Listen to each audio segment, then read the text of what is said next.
Bonjour et bienvenue sur la chaîne Le Culte du Dé. Alors aujourd'hui une petite vidéo sur X-Wing, le jeu de combat spatial. J'ai ajouté un vaisseau à ma flotte de l'Empire, voilà, qui commence à prendre forme. Donc j'ai pris le défenseur taille. Alors moi évidemment je choisis mes achats par rapport à l'esthétique des figurines, ce qui ne porte pas forcément chance. Alors pour la figurine elle est très très chouette, je sais pas d'où ça sort, c'est sûrement d'un roman ou d'une série, je ne sais pas. Donc on voit qu'il a trois ensembles de panneaux solaires, alors comme d'habitude j'ai repassé les panneaux noirs et j'ai verni aussi le cockpit, j'ai refait le propulseur, le réacteur, et j'ai fait aussi les bouts des ailes là, qui sont les canons ioniques du vaisseau. Donc on voit vraiment une figurine très sympa. Alors, qu'est-ce que contient ce petit pack au niveau des cartes, et puis aussi comment on va bouger ce vaisseau. C'est un peu un gros lourdeau. Alors, un gros lourdeau, il avance, toutes ces avancées sont des mouvements verts. On voit qu'il a un demi-tour à 4, et puis après des virages,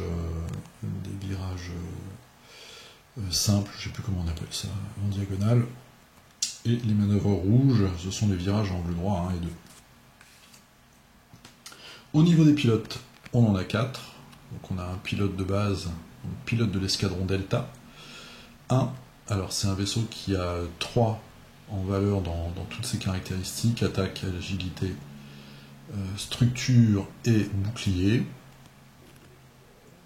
avec en capacité le focus, le verrouillage et le looping. Et il a 2 améliorations, donc la version de base elle coûte 30 points. On a ensuite les pilotes de l'escadron Onyx, valeur de pilotage 3, eux ils coûtent 32. Et on a enfin 2 personnages, donc un premier c'est le colonel Vesseri, capacité de pilotage 6. Alors, on voit qu'il a chaud aux fesses là, et il s'en va il essaie de s'échapper je pense d'une nova ou d'un soleil. Alors, quand vous attaquez, juste après avoir lancé les dés d'attaque, vous pouvez verrouiller le défenseur s'il a déjà un marqueur d'acquisition de cible rouge, lui il coûte 35. Et enfin, on a Rexler Brath, capacité de pilotage 8. Alors lui, il a une super habilité. Après avoir effectué une attaque qui inflige au moins une carte de dégâts au défenseur, vous pouvez dépenser un marqueur de concentration pour retourner ces cartes face visibles, comme des dégâts critiques, et il coûte 37. Donc ça c'était les 4 pilotes. On a évidemment tout un tas de jetons. Et alors pour moi c'était une nouveauté, on a maintenant des armes ioniques. Donc on a le missile à pulsation ionique. Voilà, portée de 2 à 3. Il fait 3 dégâts. Et donc en plus de mettre un dégât, il met des marqueurs ioniques, c'est-à-dire que autour, la victime du coup en fait, va avoir ces marqueurs. Et le tour d'après, elle ne pourra faire comme mouvement qu'une avancée de 1. Donc on peut penser que tous les systèmes de navigation sont complètement parasités par ces fameuses pulsations ioniques, et que le joueur ne peut avancer son vaisseau que de 1. Et puis on a la version canon, donc pour les coups de 1 à 3, et là on va mettre un marqueur, l'autre en met 2.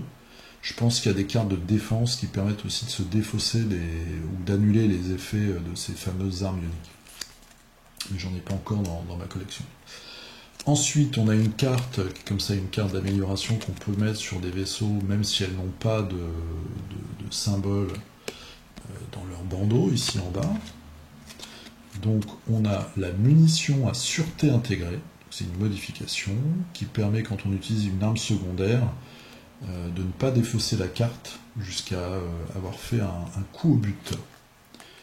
Et ensuite, on a deux capacités pour les héros. Donc, on a manœuvre improbable, que j'aime beaucoup. Quand vous attaquez un vaisseau situé dans votre arc de tir, si vous n'êtes pas dans l'arc de tir de ce vaisseau, vous réduisez sa valeur d'agilité de 1. Donc on voit là avec le Faucon Millennium. Et on a Prédateur. Quand vous attaquez, vous pouvez relancer un dé d'attaque si la valeur de pilotage du défenseur est de 2 ou moins. Vous pouvez relancer jusqu'à 2 dés d'attaque à la place.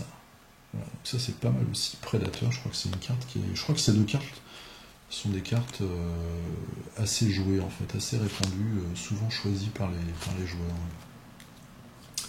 Voilà, donc vous voyez, c'était une vidéo très rapide. Je ne sais pas dans quelle vague de figurines il est sorti, mais c'est un vaisseau qui est ancien. Mais moi j'aimais beaucoup son look, donc je l'ai choisi pour enrichir ma collection. Voilà, bah écoutez, je vous dis à la prochaine pour une nouvelle vidéo sur un autre jeu. Je vais sûrement vous faire la présentation de la nouvelle extension pour les contrées de l'horreur, où on va aller visiter des ruines antiques. Voilà, bah je vous dis à la prochaine pour une autre vidéo. Salut!